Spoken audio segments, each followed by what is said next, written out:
কালের সাক্ষী বহনকারী রুইয়া বড় পুকুরের নামে ১ নং রুইয়া ইউনিয়নের নামকরণ করা হয়।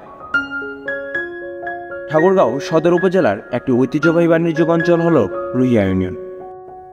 কালের পরিক্রমায় রুইয়া ইউনিয়ন শিক্ষা, সংস্কৃতি, ধর্মীয় অনুষ্ঠান, খেলাধুলা সহ বিভিন্ন ক্ষেত্রে তার নিজস্ব সক্রিয়তা আজও সমুজ্জ্বল এবং সমৃদ্ধ করে রেখেছে।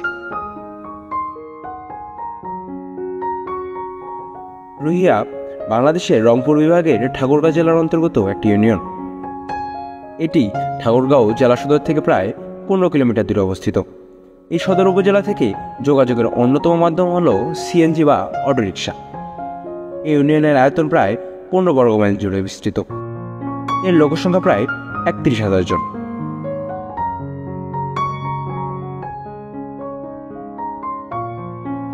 রুইয়ার মানুষের প্রধান পেশা হল কৃষি।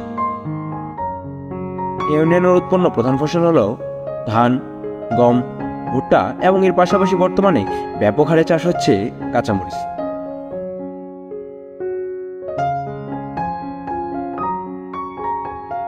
ইউনিয়নে মোট গ্রামের সংখ্যা হল 9টি। রুইয়ায় বেশ কয়েকটি স্কুল কলেজ রয়েছে। তার মধ্যে সরকারি প্রাথমিক বিদ্যালয় 8টি, বেসরকারি প্রাথমিক বিদ্যালয় 3টি, উচ্চ বিদ্যালয় 1টি, টেকনিক্যাল কলেজ 1টি ও মাদ্রাসা 2টি। এই ইউনিয়নের প্রাচীন একটি কলেজ রয়েছে যার নাম রুইয়া ডিগ্রি কলেজ। এখানে একটি স্বাস্থ্যকেন্দ্র এবং একটি পুলিশ স্টেশন রয়েছে।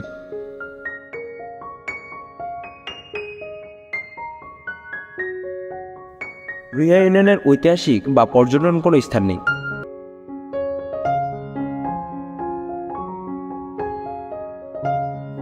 এখানে রয়েছে একটি রেলওয়ে স্টেশন যা রুইয়া রেল স্টেশন নামে পরিচিত।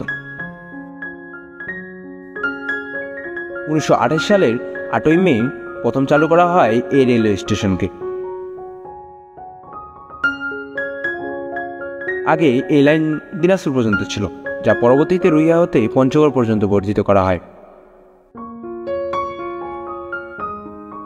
এই রেলওয়ে স্টেশন দিয়ে প্রতিদিন Panchagarh express, Drutojan express, Ekota express, Banglabandha express, Dolonchapa express, Uttarbanga mail, Panchagarh commuter ও কাঞ্চন কমিউটার চলাচল করে।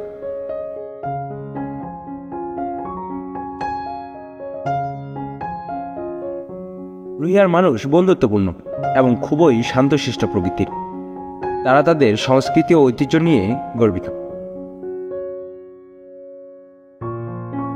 আজ এই পর্যন্ত। এমন নিত্য নতুন ভিডিও পেতে আমাদের ফেসবুক পেজ ও ইউটিউবে যুক্ত হতে পারেন। আর হ্যাঁ, ভিডিওটি ভালো লাগলে শেয়ার করতে ভুলবেন না কিন্তু। খোদা হাফেজ।